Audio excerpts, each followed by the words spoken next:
그동안 강의 들으시느라고 고생들 많이 하셨습니다. 제 강의가 끝나고 나면은 반장님께서는 우리 전체 교환을 다 걷어가지고 제 방에 갖다 놓으시면 됩니다. 오늘 체크를 해야 되기 때문에 그렇게 하시고, 약속드린 대로 이게 자꾸 울려요. 만 60세 이상 되시는 분들은 요 옆에다가 이렇게 표시를 해 놓으십시오. 내가 약속을 했기 때문에 이렇게 별표를 해놔도 되고, 뭐 이렇게 하여튼 만 60세 이상입니다. 나중에 주민등록 다 확인합니다. 그리고 여러분들 전원 합격은 없습니다. 전원 합격은 없어요. 그러니까 우리가 심사하는 그 기준에서 평가하는 60점 이하로 떨어지는 만 60세 이하 되시는 분들은 아마 뭐 그럴 리는 없을 것 같아요. 요즘 봤을 때는 그럴 리는 없을 것 같은데, 하여튼 미달되시는 분들은 1년 재수를 해야 됩니다. 그리고 제가 또 이렇게 풍문으로 듣기로는 무슨 이렇게 시험이 까다롭냐라고 그러시는 분들도 계시는 모양인데, 제가 그분을 좀 확인하고 싶었는데 안 가르쳐줘요. 그분은 제가 알았으면 바로 불합격입니다.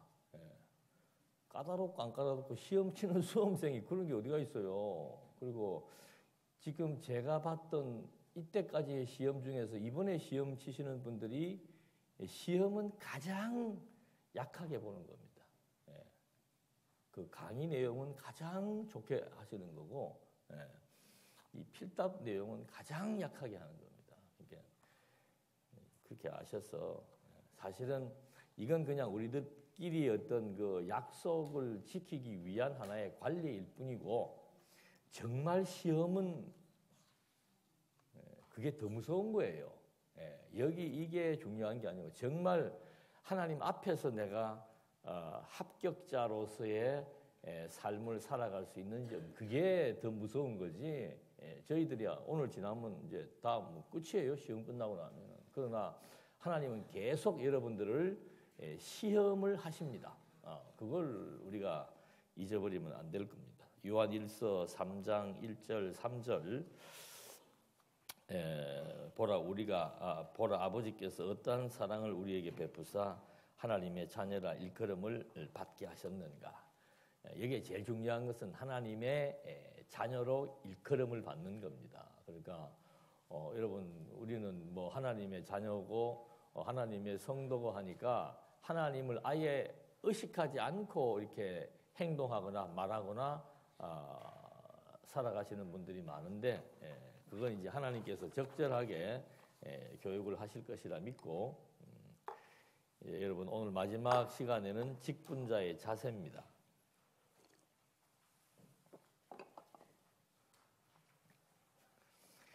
직분자의 자세에 있어서 첫 번째가 이제 신앙의 모본을 얘기하는 겁니다.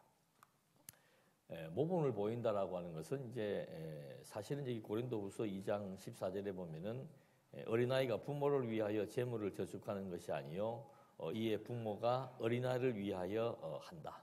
그러니까 이게 무슨 말입니까? 장성한 어른이 아이들을 위해서 존재한다, 그런 뜻이에요. 그러니까 여러분은 교회의 직분자라고 하는 것은 나이하고 상관없습니다. 사회는 사실 우리나라가 나이를 많이 따져요. 사람을 물으면은 꼭 뭐부터 물어요? 나이가 몇 살이야? 애들이 유치원을 가도 나이부터 물어요. 그 왜 그렇겠어요? 그게 유교 사회이기 때문에 그렇습니다. 근데 요즘 시대는 그런 거 물으면은 실례예요. 나이가 중요한 게, 성경도 마찬가지입니다. 나이가 중요한 것이 아니고, 직분에는 나이를 묻는 게 아니고 얼만큼 신앙적으로 성숙하고 장성했느냐, 또 이렇게 얘기하니까 그럼 나이가 필요 없네, 이렇게 또 곡해하시면 안 됩니다. 이 성경에는 나이 많으신 분들을 어떻게 해요? 부모님과 같이 이건 교회의 질서입니다. 지금 제가 드리는 말씀은 직분자들은 뭐 나이가 많아야 직분자가 되고 이런 것을 의미하지 않는다는 뜻으로 말씀드린 겁니다. 그리고 여러분들이 직분자가 되었다는 것은 이제는 조용히 하십시오. 조용히 하세요. 직분자가 되었다는 것은 이제 그만큼 장성한 위치에서 나보다 어린 성도들을 돌보는 그런 이제 위치에 있다는 것을 망각하시면 안 됩니다. 그런 것들이 어떤 면에서는 이제 책임감으로 다가오는 거죠. 그래서 그 바울이 디모데를 에베소 교회에 파송합니다. 에베소 교회는 굉장히 큰 교회예요. 그리고 거기는 뭐 어른부터 아이에 이르기까지 아주 규모 있고 조직이 짜여진 그런 교회입니다. 그런 교회에 나이가 아주 젊은 디모데를 파송한 겁니다. 뭐 하실 얘기 있으면 하세요. 내 시간 드릴 테니까. 계속 하시네. 내가 대중예배 때는 이런 얘기 안 해도 지금 이거 특수교육입니다. 그렇기 때문에 집중하셔야 됩니다. 왜 그런가 하면 이거 잊어버리고 나중에 신앙생활을 하시면서 다른 사람들하고 똑같이 이렇게 차별화되지 않는 생활을 하신다면은 그건 본인에게도 굉장히 힘든 일이 되는 겁니다. 그래서 바울이 디모데를 그 에베소 교회에 파송하고 디모데에게 뭐라고 얘기한 줄 아세요? 뭘 당부하는 겁니까? 디모데에게.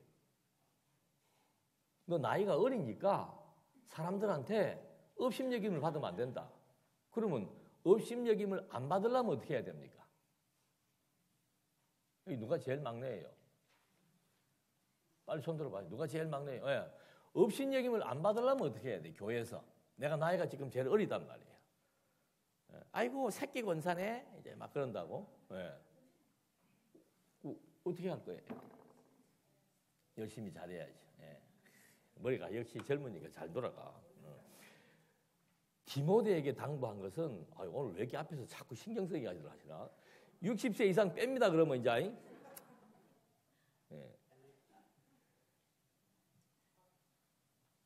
디모데에게 네가 나이가 어리지만 그 연령이 많으신 분들 앞에서 지금 디모데는 뭘 해야 돼요? 설교를 해야 돼요. 아이고 새파란 것이 알지도 못하고 경험도 없는 것이 뭘 알아? 뭐 그런 업신여김을 안 받으려면은 뭘 보이라?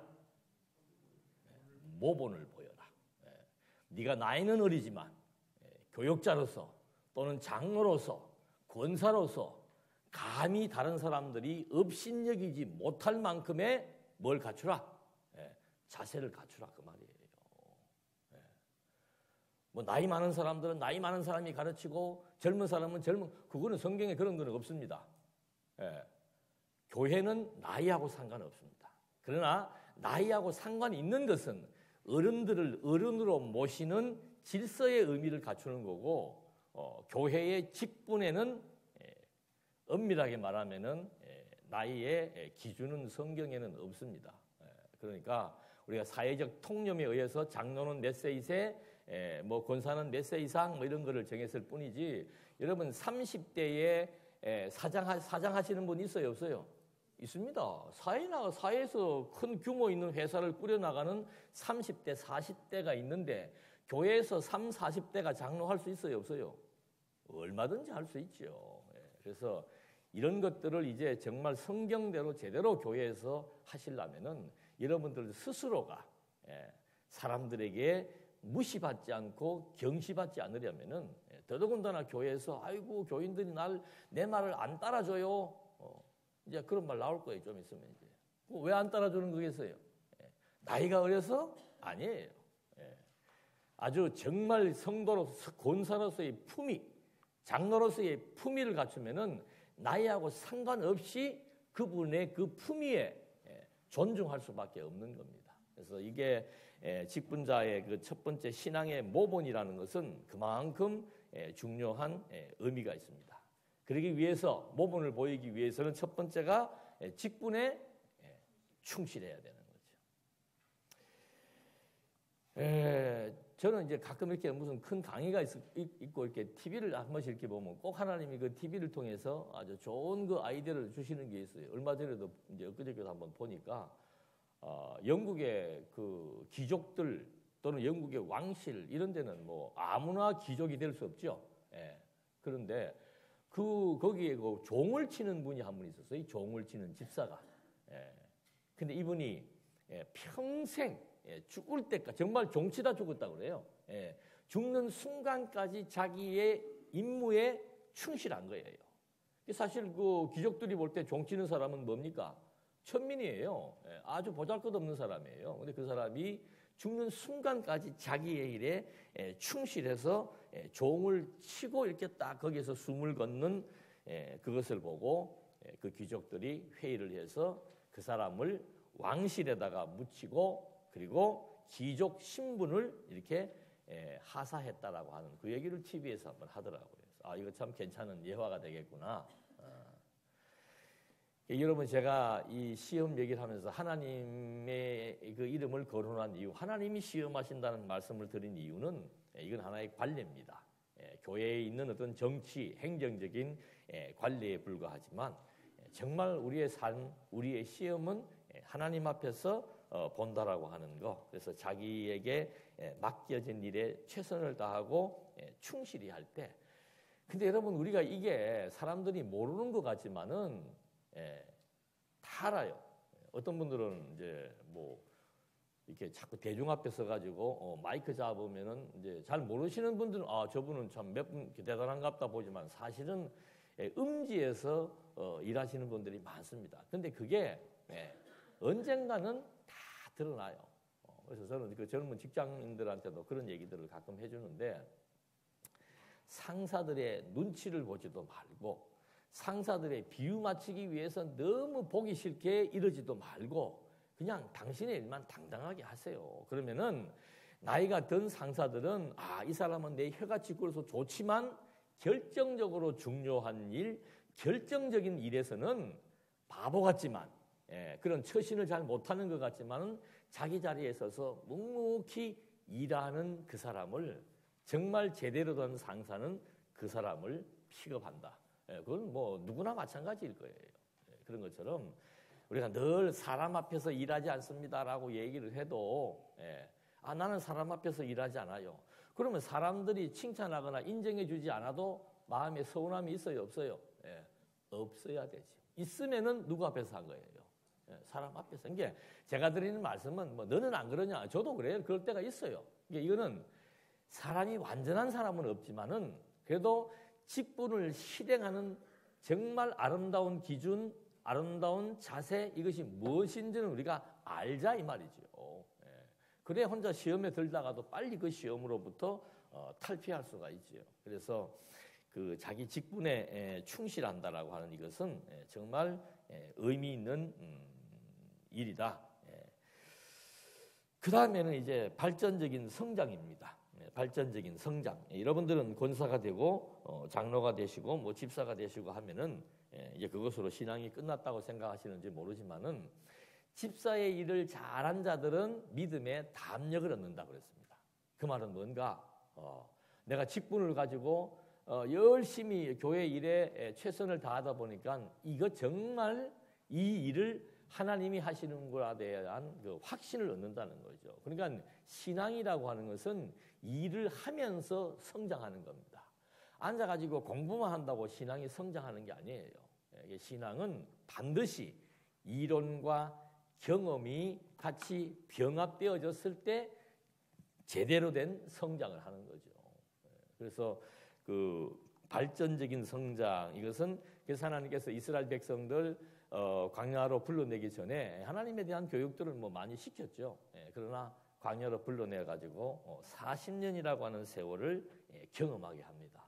그 경험이 끝나야만 제대로 된 하나님에 대한 인식과 또 하나님에 대한 찬양을 하게 되는 거죠. 그래서 이 발전적인 성장에 의해서 가장 중요한 부분은 뭔가 하면은 우리가 실제의 일을 통해서 체득한다는 겁니다.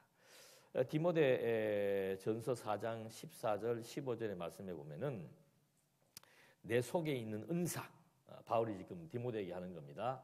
내 속에 있는 은사, 디모데가 가지고 있는 은사를 말하는 거예요. 곧 장로의 회에서 안수받을 때 예언을 통하여 받은 것을 가볍게 여기지 마라. 그러니까 디모데가 가지고 있는 그 은사는 가르치는 은사였나 봐요. 그러니까 그런 은사를 지금 네가 장로회, 지금으로 말하면 그 노회입니다. 노회에서 네가 그 안수를 받으면서 그때 네가 가지고 있었던 어떤 그런 그 각오가 있지 않았겠는가. 그러니까 여러분 그 나중에 여러분들 이제 다다음 주입니까 언제 그 이제 임직식을 하게 되는데 그 임직식이라고 하는 것이 무슨 뭐 꽃다발 주고받고 사람 이런 게 아니에요. 그 임직을 받는 순간 여러분들은 많은 생각을 하실 겁니다. 이제 야 과연 내가 이 임직 이 직분을 받아서 정말 성실히 행할 수 있겠는가. 그래서 나는 더 철저히 하나님을 의지해야 되겠고 하나님을 힘입어서 내게 주신 이 직분을 내 목숨을 다해서 나는 이 일을 좀 감당하고 싶다라고 하는 소원, 각오 이런 것들이 식을 통해서 이제 여러분들에게 하나님이 그때 성령의 감동을 통해서 여러분들의 마음에 새로운 각인을 시켜줄 거예요. 저는 뭐 어릴 때부터 교회는 좀 들락날락거리고 다녔고 뭐 학생 때도 교회는 다녔습니다만 이제 군대에서 가장 힘들고 어려울 때 군대에서 세례를 받는데 지금도 그 세례 받을 때 그 각오와 그 어떤 그 느낌은 지금도 잊을 수가 없어요. 군복이 성부와 성자와 성령의 이름한테 몸에 막 전기가 쫙 하면서 소름이 끼치면서 이제 나는 죽었구나. 이제 나는 그 죽었구나가 뭐 성경의 신학적으로 옛사람은 죽고 새사람 그게 아니었어요. 이제 나는 죽었구나. 이제 나는 담배도 끊어야 되고 무엇도 하지 말아야 되고 무엇도 하지 말아야 되고 나는 정말 이제 그리스도인으로 살아야 되는구나. 그런 각오를 다질 수 있는 마음을 그때 하나님이 주셨는데 지금도 그때 그 생각이나 장면은 아직도 생생합니다. 여러분도 권사 임직을 할 때 집사, 장로, 안수를 할 때 하나님이 그때 여러분 하나님께서 주시는 직분자라면 분명한 감동이 있을 겁니다.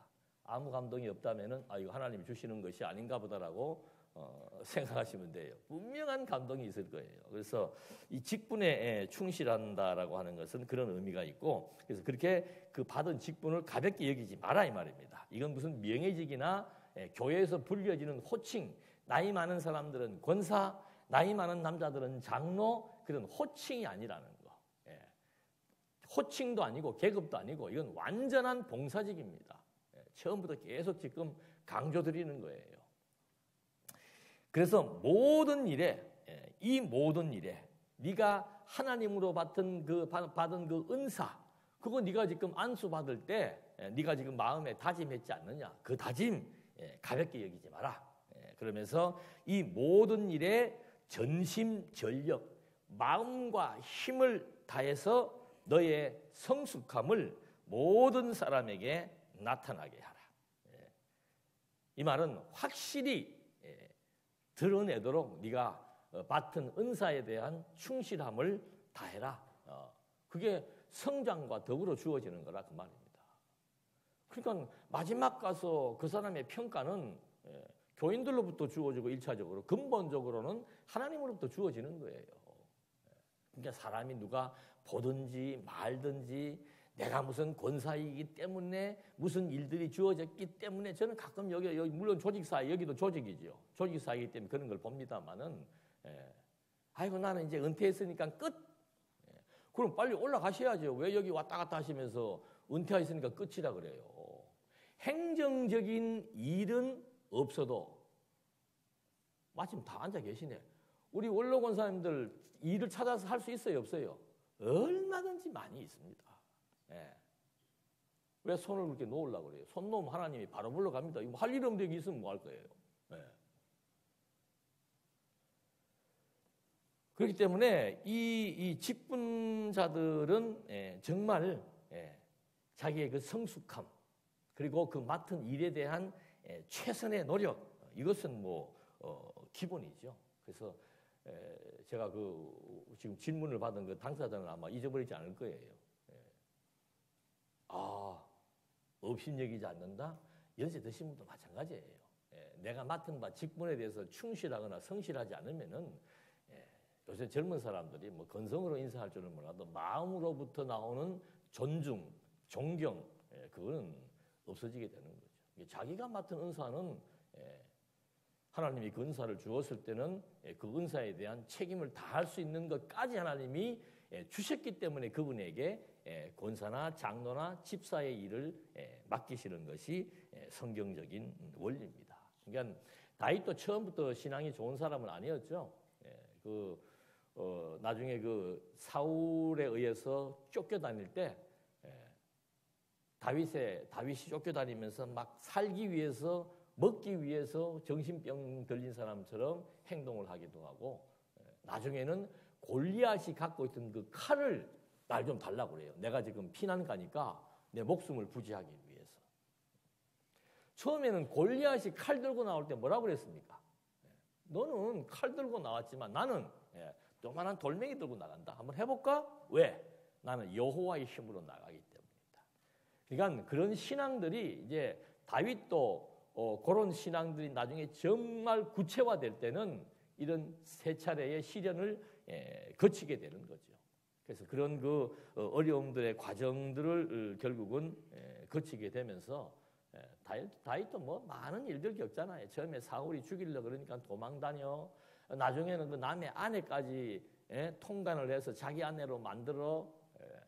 그 교육이 됩니까? 안 됩니까? 신학적으로는 다윗으로 하여금 우리들로 하여금 죄에 대한 속죄라고 하는 의미가 신학적으로는 있습니다만은 역사적으로는 애비가 그런 짓을 해서 남의 아내를 빼앗아 와가지고 지금 자식을 놓았는데 거기 배다른 형제들이 많단 말입니다.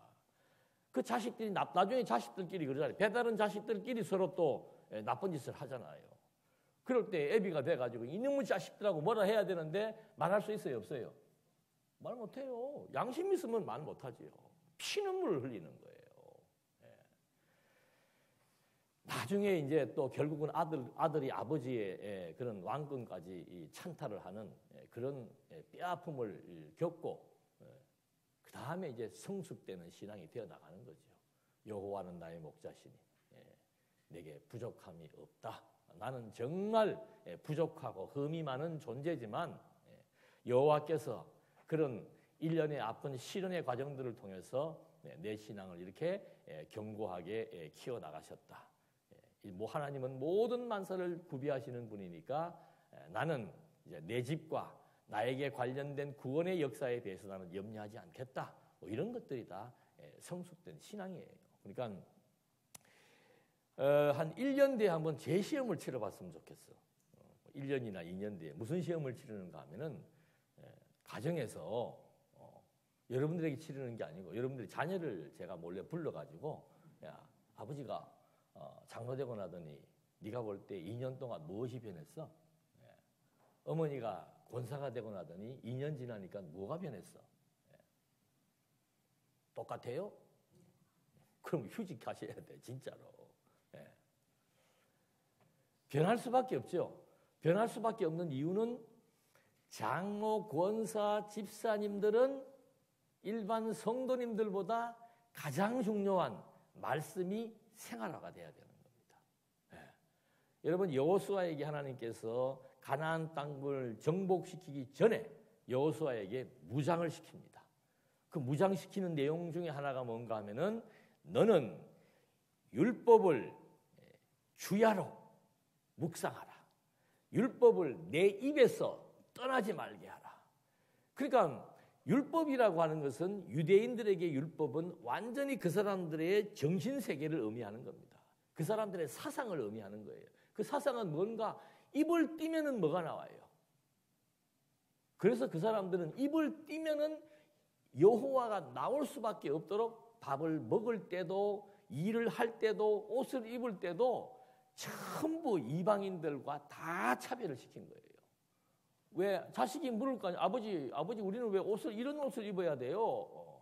이유는 왜 우리는 맨날 이런 반찬만 먹어야 됩니까? 이유는 우리는 왜 안식일 날 다른 일을 하면 안 됩니까? 이유는 그러니까 그들의 생활 속에 율법을 빼낼 수가 없는 거예요. 그러니까 유대인들의 정신은 완전히 하나님 여호와께서 우리의 모든 생활의 범사를 다 주관하고 인도하고 지배하신다. 그래서 그들의 교육의 핵심은 항상 여호와를 중심으로 설명하고 교훈하고 설득하고 이해시키는, 똑같습니다. 오늘 우리들도. 직분자들은 항상 입에서 뭐가 나와야 돼요. 처음에는 힘들더라도 그건 자동이 돼야 됩니다. 자동이.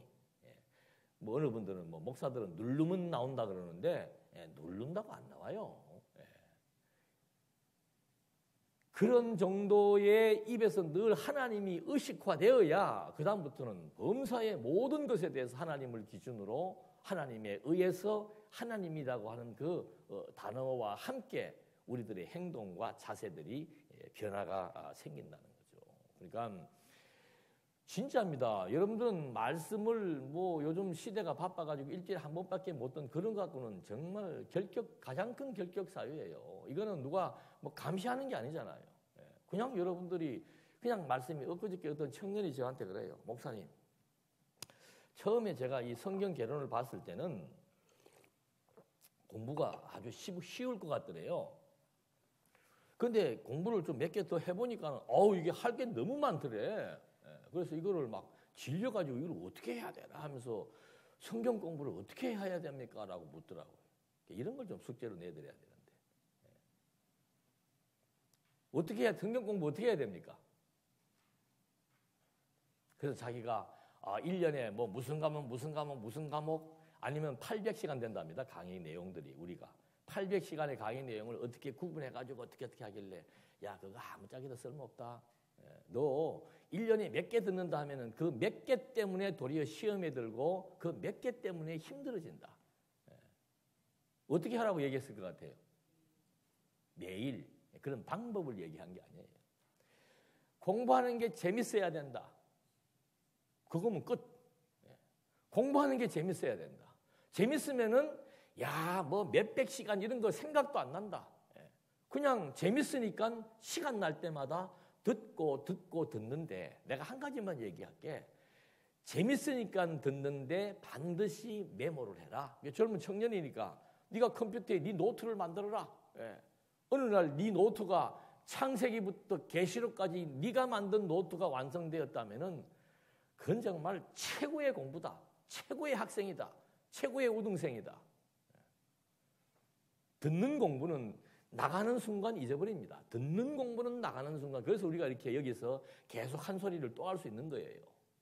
듣는 공부는 나가는 순간 잊어버리는 거예요. 그러나 정석으로 앉아서 메모를 하고 또는 컴퓨터를 할 줄 아는 사람들은 자기 노트를 만들어서 들을 때는 그건 쉽게 잊어버리지 않죠. 거기에다가 이제는 인생의 공부를 같이 겸하게 되면은 그때는 여기에 문신이 새겨지는 거예요. 내 마음에, 신앙의 이 마음에 그냥 돌판에 하나님께서 글을 새기듯이 내 마음판에 문신이 새겨져서 지워지지 않는 그런 하나님에 대한 지식이 확고해지게 되는 거죠. 그래서 여러분들은 저는 뭐 믿습니다. 말씀이 재밌고 말씀이 가치 있기 때문에 지금 다 이 길을 나선 거 아니에요. 지금 진리를 위해서 함께 하겠다고 지금 나선 분들이 이렇게 많은 것은 이건 완전 축복이죠.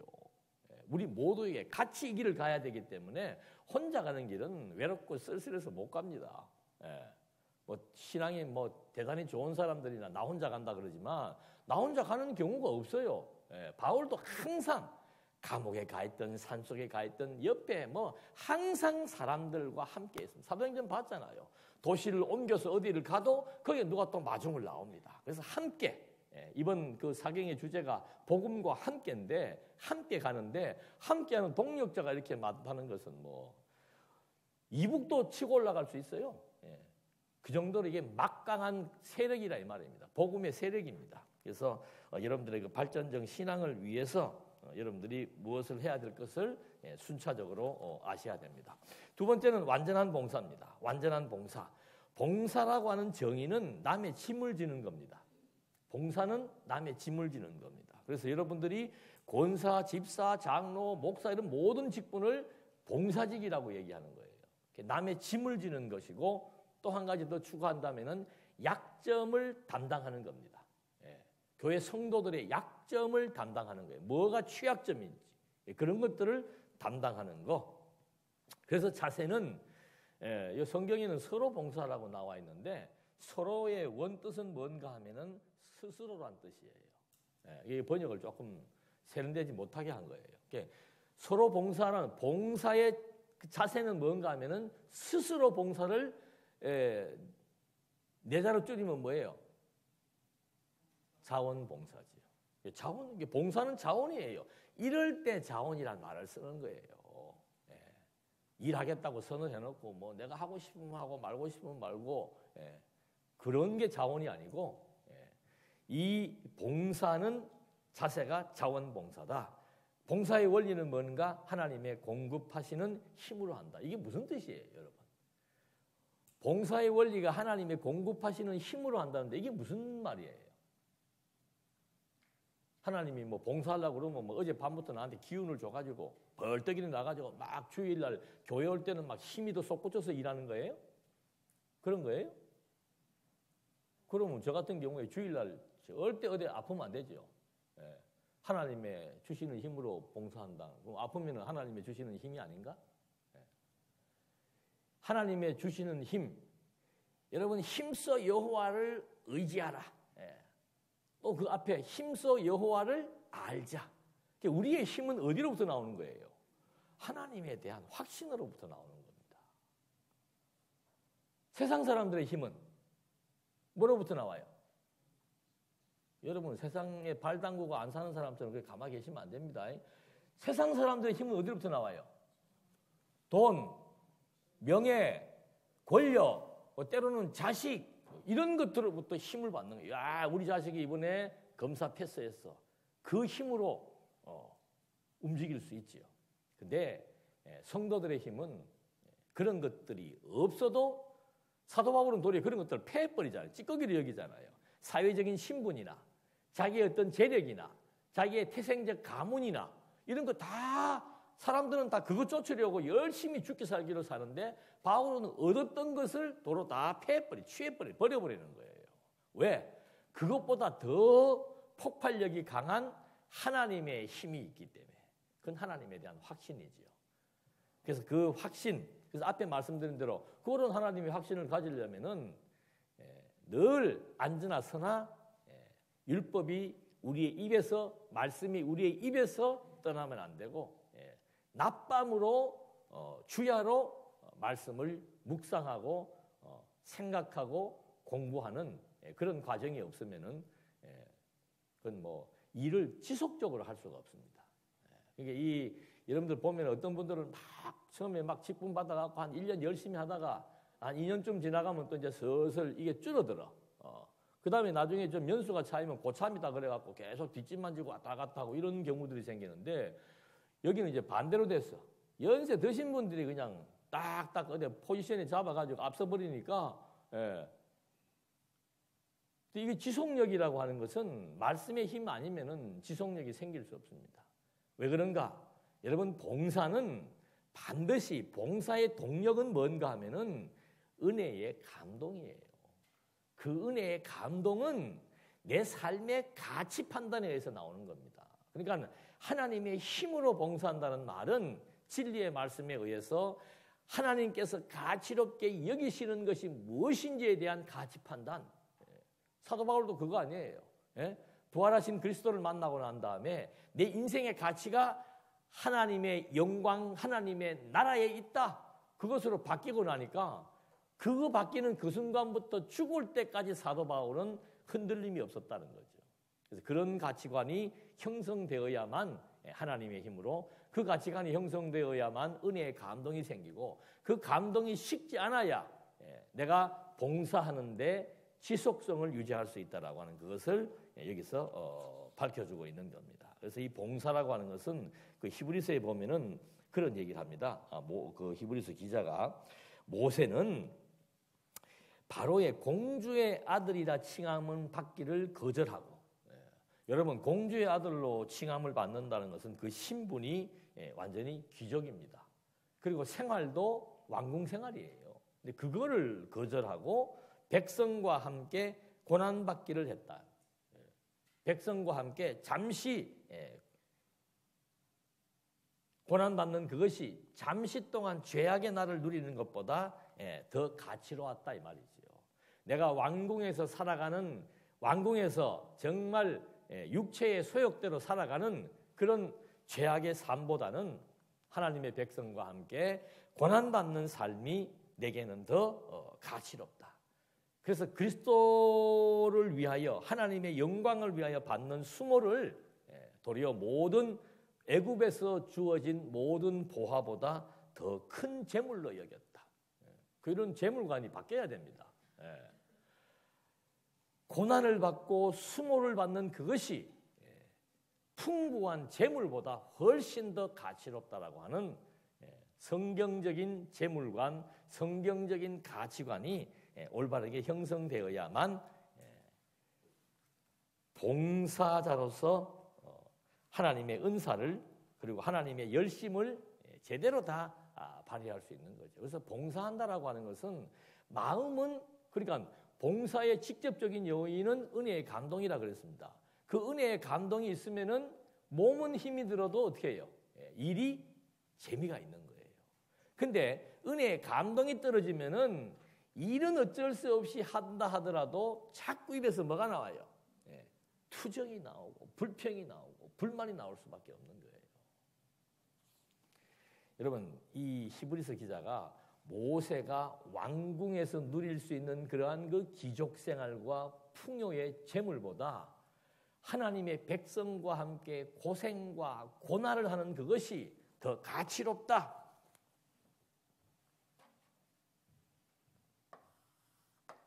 이거는 동네 뒷산입니다. 동네 뒷산에 올라가지고 야호 합니까 안 합니까? 하면 이상해요. 동네 뒷산에 올라가가지고. 나 옛날에 우리 아파트 뒤에 쪼매난 산이 있었는데 거기를 누가 올라가가지고 자는데 막 야호 하고 그래. 사람들이 전부 막 창문을 열고 욕을 하고 막 그러더라고요. 동네 뒷산은 그냥 올라가면은 뭐에 좋은 거예요? 내 건강에 좋은 거예요. 거기에 감동이 있습니까? 없습니까? 없어요. 동네 뒷산 잠깐 30분 정도 갔다 오는데 무슨 거기에 감동이 있어요. 그래도 야호를 하려면은 지역에 있는, 뭐 예를 들면 뭐 청계산을 올라간다든지 무슨 산인지 잘 모르겠어요. 지역에 있는 조금 힘이 든 산을 올라가서 무슨 맛이 나요?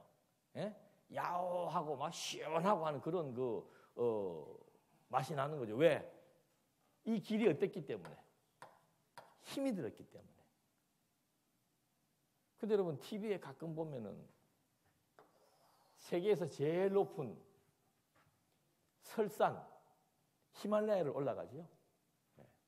그 산을 올라갔던 사람들이 TV에 보니까 어떻게 합니까? 야호 해요, 안 해요? 뭐라 그래요? 그렇게 쉬운 것도 말씀 안 하시나? 대한민국 사람은 말할 힘이 없어요? 이게 좀 이렇게 대얘기를 해줘야 무슨 강의가 이게 왔다 갔다 하지.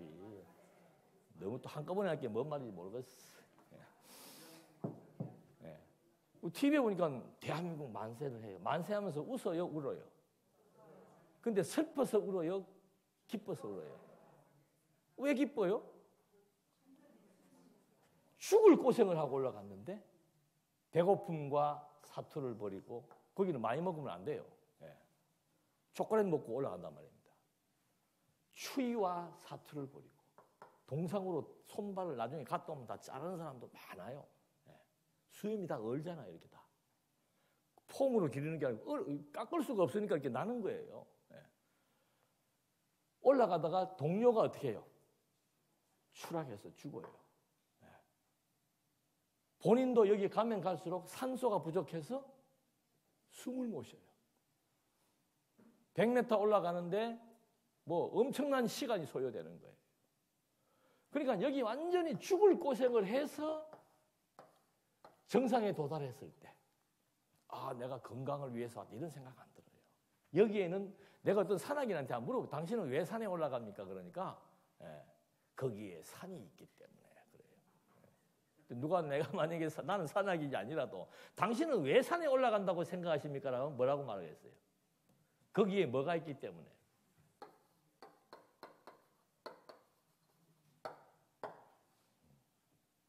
이 감동은 어떤 과정이에요?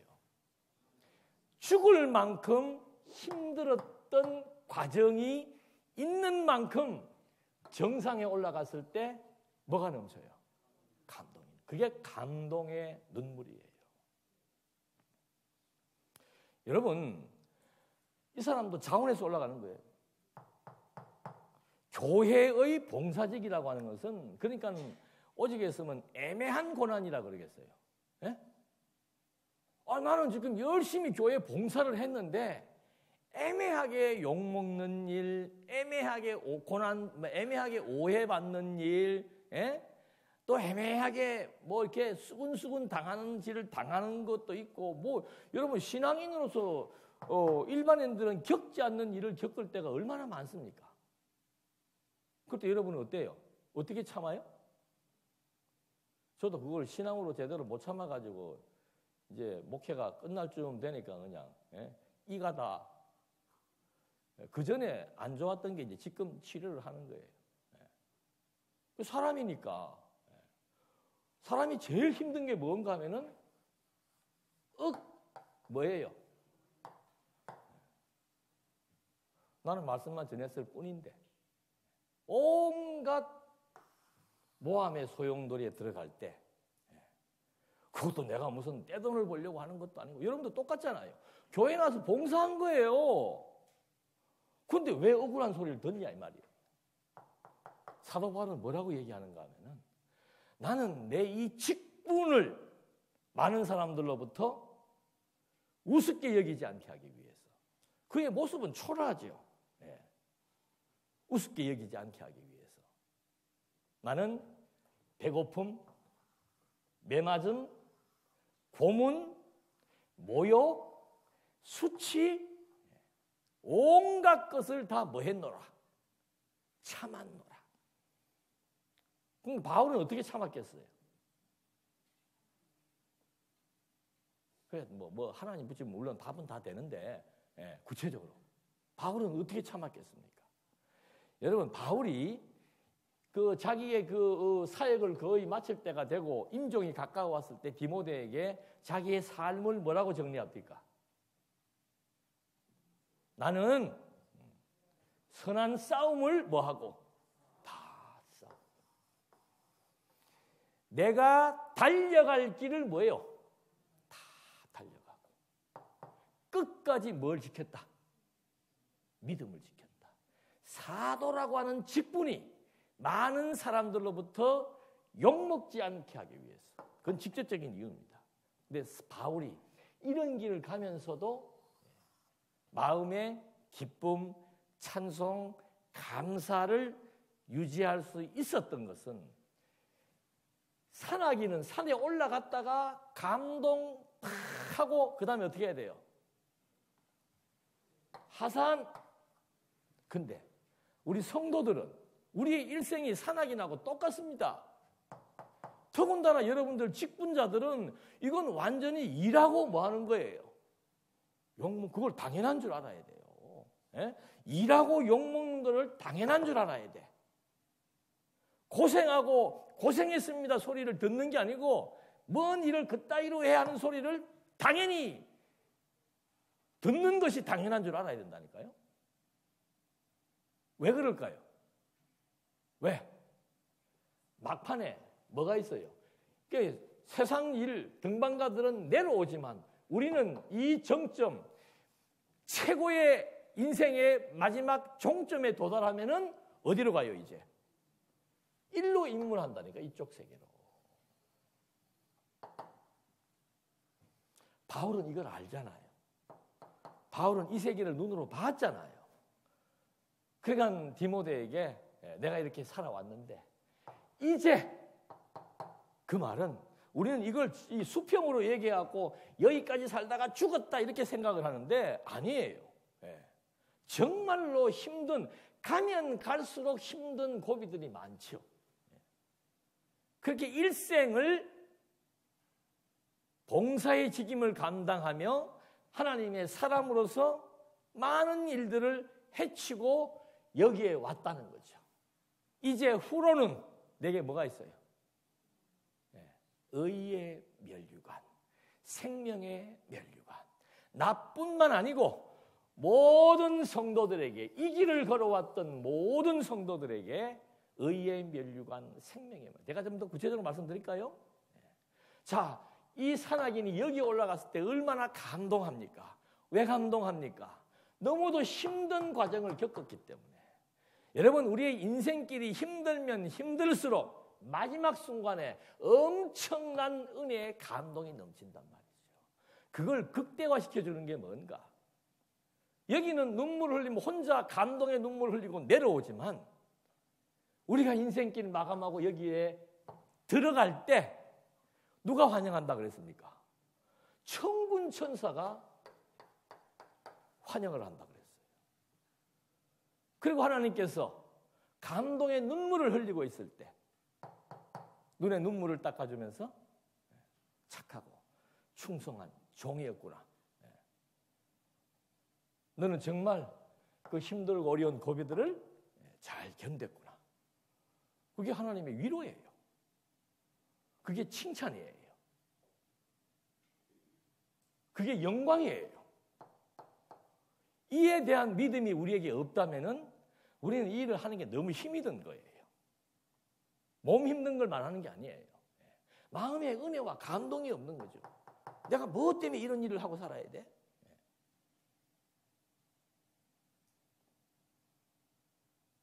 바울은 항상 그러잖아요. 나는 살아도 좋고 죽어도 좋다. 지금 당장 죽어도 좋다. 왜? 나를 기다리는 게 있다는 거죠. 나를 기다리는 게. 은혜의 감동. 여러분, 이제 직분자로서 우리는 다 고난의 길로 입문을 한 거예요. 고난이 없으면 그건 직분자가 아닙니다. 고난의 길로 입문을 한 거예요. 그런 길에 접어들어서 하나님의 영광, 하나님의 위로, 하나님의 칭찬, 하나님의 함께 하심의 격려가 우리 머릿속에서 사라지게 되면은 일이 의미가 없는 거죠. 진짜로 하나님께서. 여러분, 우리 인간이 죽으면 남는 게 뭐가 있어요? 아무것도 없어요. 세상에서 필요했던 것, 가지고 있던 것 다 사라져버려요. 뭐만 남습니까? 기억이 남습니다. 기억이. 예? 고난의 기억이 남는단 말입니다. 많은 아픔의 기억들. 하나님의 백성이었기 때문에 우리는 반대로 생각하는 거예요. 하나님을 믿기 때문에 내 자식이 잘 되고 범사가 잘 되는 게 아니고 하나님의 백성이기 때문에 다른 사람들이 겪지 않는 많은 아픔의 과정들, 가정에서도 마찬가지고 직장에서도 마찬가지고 교회에서도 마찬가지고 행여 남들이 겪지 않는 아픔의 상처가 마음에 있다면은 그건 더 큰 감동으로 바뀝니다.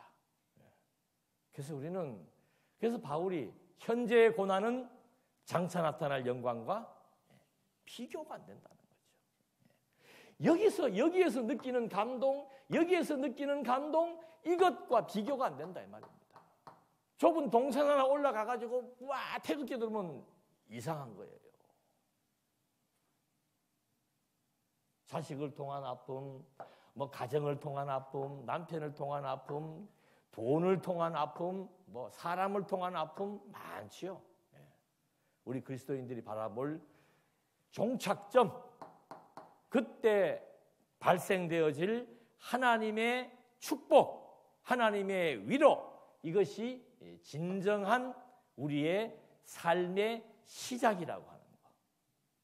그것이 성경이 우리에게 약속해 준 내용입니다. 그래서 우리 그 직분자들, 봉사자들은 항상 왜 모세가 그런 그 귀족 생활을 마다하고 고난을 선택했는가? 왜 사도 바울이 이미 다 보장된 자신의 성공의 삶을 마다하고 도리어 천한 자리에서, 도리어 고난받고 매맞는 험지에서 살기를 택했는가? 미래가 없으면 그렇게 할 이유가 없는 겁니다. 하나님의 나라가 없다면은, 하나님이 존재하지 않는다면은 그래야 될 이유가 하나도 없는 거죠. 그래서 이런 우리 신앙의 선배들이 걸어왔던 삶의 과정들을 보면서 직분을 행한다는 것은 이런 의미가 있구나. 그래서 하나님의 은사는 하나님이 주신 최고의 선물입니다. 여러분들에게 주신 은사에 따른 직분, 이거는 최고의 선물입니다. 그래서 그 최고의 선물을 어디에 어떻게 활용할 것인가.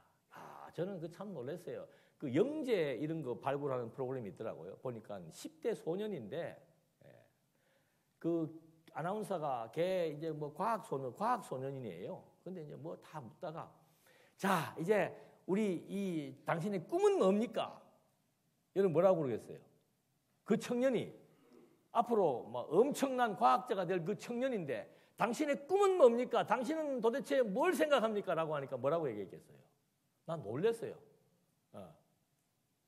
내가 가지고 있는 이 재능을 어떻게 이 사회에 기여할 것인가. 박수 쳤어요. 저 혼자 TV 보면서.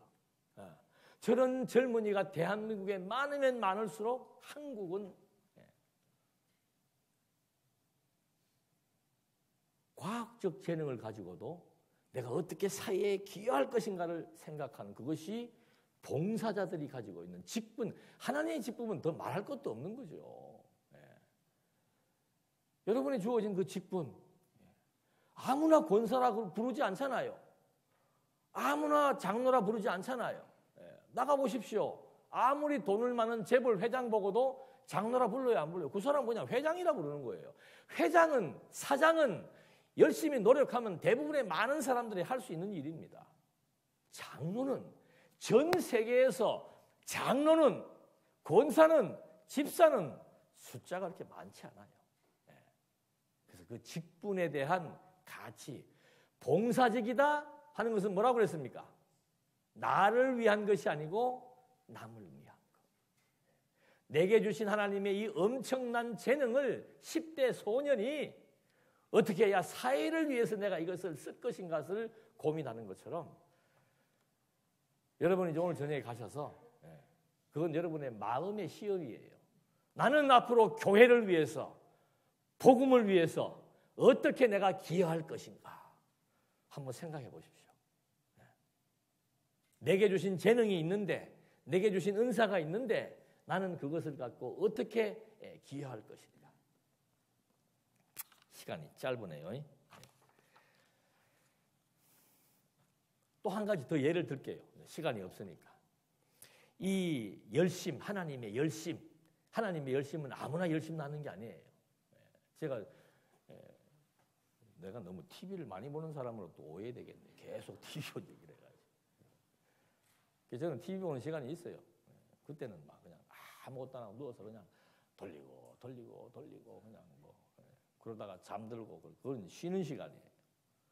근데 그때 마침 번쩍 들어오는 게 뭔가 하면은 천주교에 아마 여기 보신 분들 계실 거예요. 천주교에 그 우리로 말하면 전도사예요. 젊은 전도사인데 백혈병에 걸리는 거예요. 백혈병에 걸렸는데 자기가 속한 그 교구, 그 교회 성도들이 연보를 해가지고 그 백혈병을 완치는 안 됐어요 아직.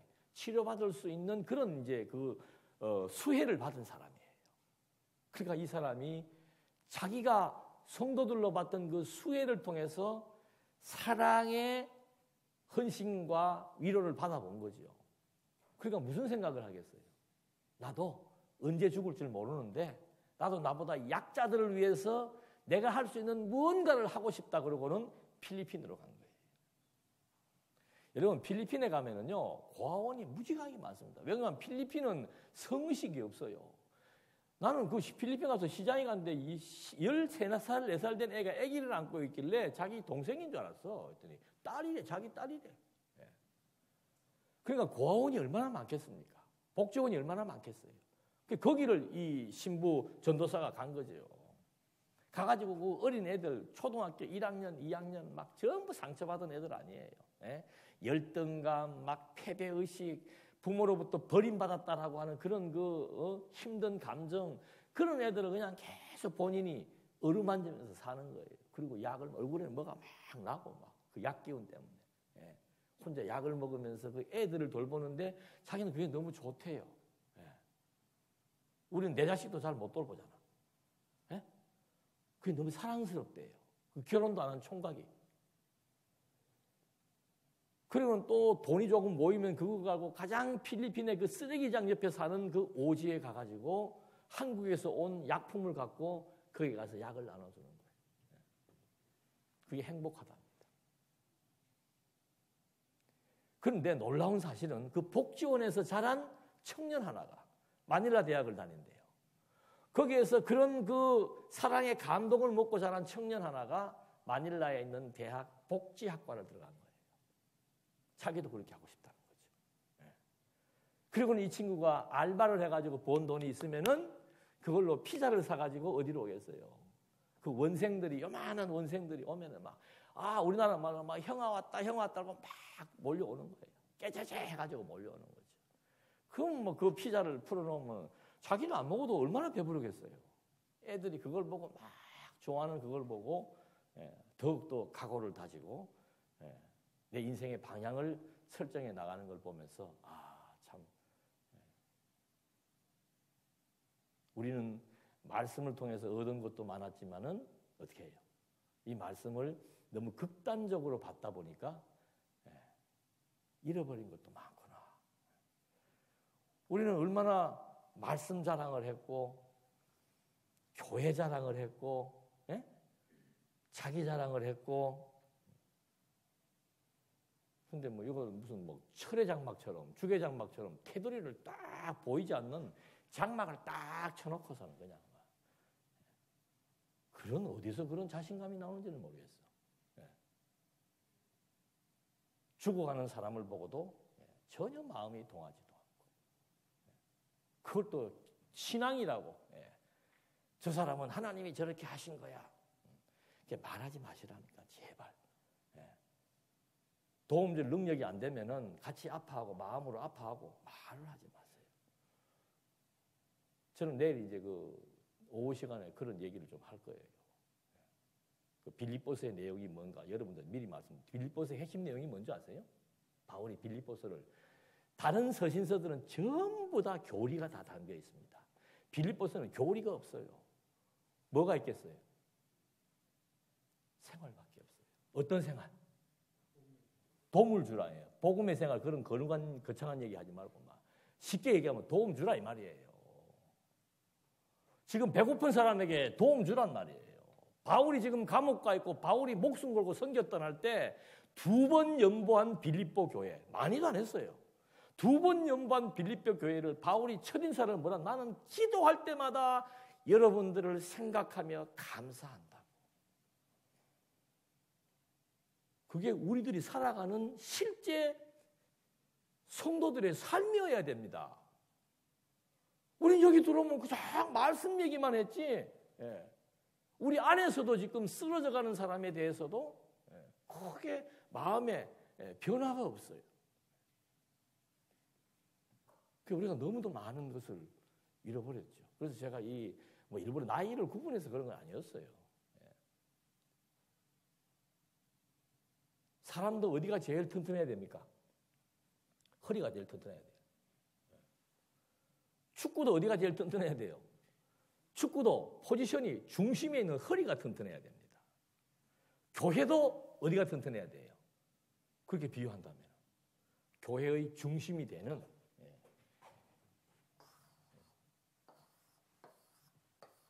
이 중심이 되는 이 연령층이 지금 40대에서 60대라 이 말이에요. 여러분들은 의식이 안 바뀌면 안 돼요. 의식이 안 바뀌면 기도하십시오. 의식이 안 바뀌면은 성경에 지혜 달라고 기도하라 그랬잖아요. 지혜 주신다고.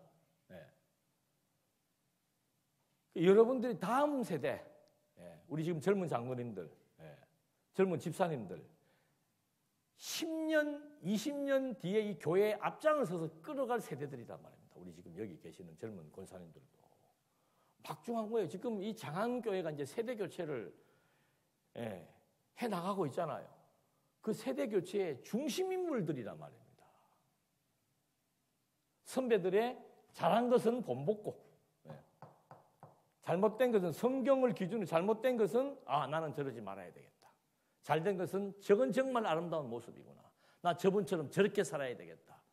그리고 성경에 나와 있는 정말 기본적인 직분에 대한 가치, 직분자들이 생활해야 될 태도 이런 거 정확하게 가지고 앞으로 이 세대가 교체되는 그 시점의 중심에 이번에 피택 되는 여러분들 또는 앞으로 피택 되신 분들, 미리 되신 분들 그 중심의 연령층들이 완전히 딱 정말 성경적인 신앙관을 형성해서 교회를 끌어가지 않으면은 여러분 지금 교회가 더 잘 될 것 같아요? 안 될 것 같아요? 뭔 확신으로 그렇게 잘 된다고 그러십니까? 700명에서 지금 이제 뭐 광야까지 합해가지고 있다가 지금 이제 겨우 200명 남았잖아요. 뭐가 잘 돼요? 근데 이게 그대로 가면 또 계속 불어날 것 같아요? 줄 것 같아요? 현상 유지해도 다행이라니까? 잘 된다고 하신 분은 무엇 때문에 잘 된다고 그런 거예요? 도대체 무슨 근거를 갖고? 믿음으로? 예. 어떻게 조시다가 그 답변을 어떻게 이렇게 딱. 여러분들하고 생각이 다른 거예요. 뭐 어떤 일이 그냥 가만히 있는데 무슨 뭐 하나님께서 하시니까 그냥 하나님께서 하신다는 말은 하나님이 세운 하나님의 직분자들을 하나님이 정말 쓰실 때 하나님이 하시는 거예요. 60대 이상 되시는 분들에게 내가 여기다 체크하는 것은 이제 기억력도 떨어지고 공부하신 지 너무 오래됐고 했기 때문에 배려해 드리는 거지. 일은 어떻게 해야 돼? 일은 체력이 닿는 한 젊은 사람들이 지고 싶어요? 이기고 싶어요? 그러면 어떻게 이겨야 돼요? 우리는 몸으로 하는 일이라니까. 몸으로 하는 일. 말로 하는 일은 저하고 김기웅 목사님하고 하고 말로 하는 일도 힘들어요. 그러니까 이 중심이 어떻게 움직이고 어떤 신앙관을 가지느냐에 따라서 앞으로의 장안중앙교회의 모습이 달라집니다. 부담을 팍팍 부담이 아니고 좋은 용어로 말하면은 책임감이죠. 그래서 이 공적인 신분 이제 나는 공인이다, 사인이다. 공인입니다. 공인이라고 하는 것은 조직 속에서 불려지는 어떤 직책을 말하는 거예요. 단체 속에서의 내 위치를 말하는 겁니다. 그러니까 여기 와가지고 가정사 얘기하면 가정사에 무슨 좋은 얘기 그런 얘기를 하는 게 아니라 다른 핑계를 대가지고 바쁘다, 못한다 이런 거 하면 돼요, 안 돼요? 공인은 그런 거 하면 안 돼요. 공인은 자기에게 주어진 일에 대해서 프로는 자기에게 주어진 일에 대해서 정말 최선을 다하는 게 프로예요.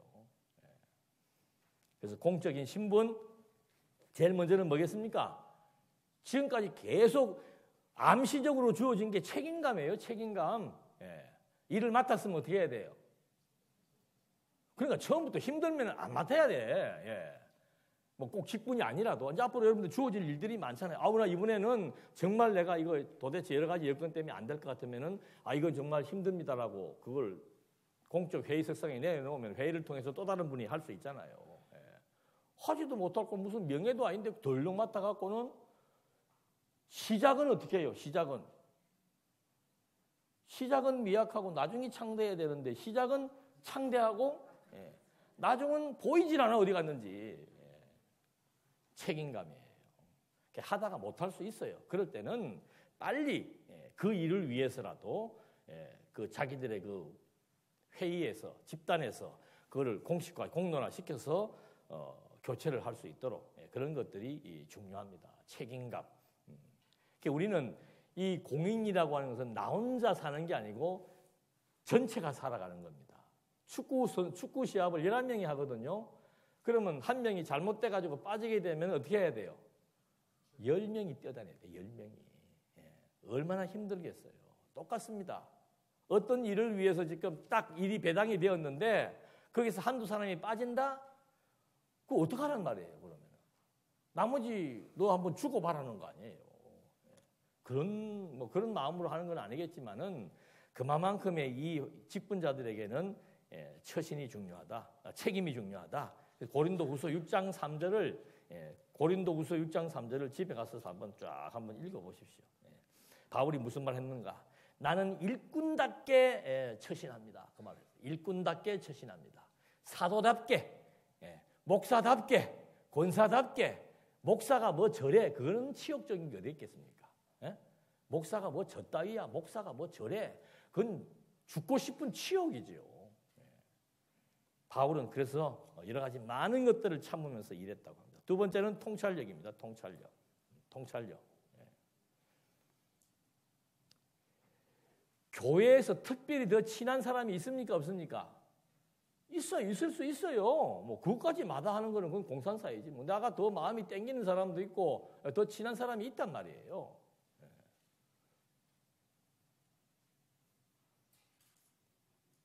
그렇다고 공적인 일을 처리하는데 친한 사람의 의견에 손을 들면 됩니까? 안 됩니까? 그건 교회를 파괴시키는 행위입니다. 개인적으로 친한 거하고 공무를 집행하는 거하고는 완전히 다른 거예요.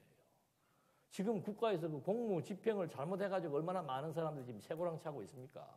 교회도 마찬가지예요. 교회는 쇠고랑은 안 채우지만 그만큼 공무를 집행한다는 것은 중요한 전 교인의 평안과 안녕을 위해서 책임을 지는 것이 지금 공무란 말입니다. 공무. 그런 공적인 일을 하는데 사적인 관계에 의해 가지고 저 사람은 나하고 학교가 같고 고향이 같고 나하고 친하고 얼마든지 고향 같은 사람, 학교 같은 사람, 선후배 더 친한 친구 있을 수 있지요. 그러나 공무를 집행할 때는 무엇이 하나님의 뜻인지 지금 무엇이 우선인지 이런 것들을 다 잘 판단할 수 있는 통찰력이 필요하고 마지막에는 끝까지 사도 바울처럼 일생을 하나의 목표를 향해서 질주할 수 있는 저는 어느 장로님한테 좋은 아이디어를 하나 들었어요. 이 사람이 도박에 빠지면 끊을 수 있어요? 없어요? 못 끊어요. 왜? 도박할 때 몰입을 하는데 몰입할 때 발생되는 엔돌핀이 부부관계를 맺을 때 발생되는 그 엔돌핀의 몇백 배가 된답니다. 제가 드리는 말씀은 몰입이 그만큼 엄청난 힘을 가지고 있다는 얘기를 하는 거예요. 몰입이 안 되면 지속할 수가 없는 거죠. 그 몰입이라는 말은 그만큼 즐겁고 기쁘다는 말이죠. 설거지 할 때도 어떻게 몰입해서 하세요. 일을 할 때도 일에 몰입을 해야 돼요. 저는 일에 한번 제가 무슨 작업에 빠지면 옆에서 무슨 막 뭐를 틀어놓고 무단 구슬해도 상관없어요. 근데 집중이 잘 안 될 때는 요만한 소리가 들려도 그냥 칵칵칵 스트레스를 받는 거죠. 몰입하면은 무아지경에 들어가는 거예요. 그게 신비주의라는 말 그런 게 아니에요. 몰입을 할 때 무아지경에 들어간단 말입니다. 여러분 앞으로 경험하십시오. 설거지하면서 무아지경에, 교회 청소하면서 무아지경에 한번 빠져 보십시다. 기도하시겠습니다. 은혜와 사랑이 풍성하신 하나님 아버지, 하나님의 은혜로 말미암아 주어진 시간, 우리에게 좋은 시간이 되게 해주시고 우리에게 주어진 아름다운 은사에 따른 직분, 정말 하나님의 힘으로 하나님의 열심으로 잘 감당해서 정말 우리가 마지막 정상에 올라갔을 때 엄청난 은혜의 감동으로 하나님 앞에 칭찬과 영광과 존귀를 얻는 아름다운 우리 귀한 성도의 삶으로 인도해 주시옵소서. 예수님의 이름으로 기도드립니다. 아멘. 네, 수고들 하셨습니다. 그동안.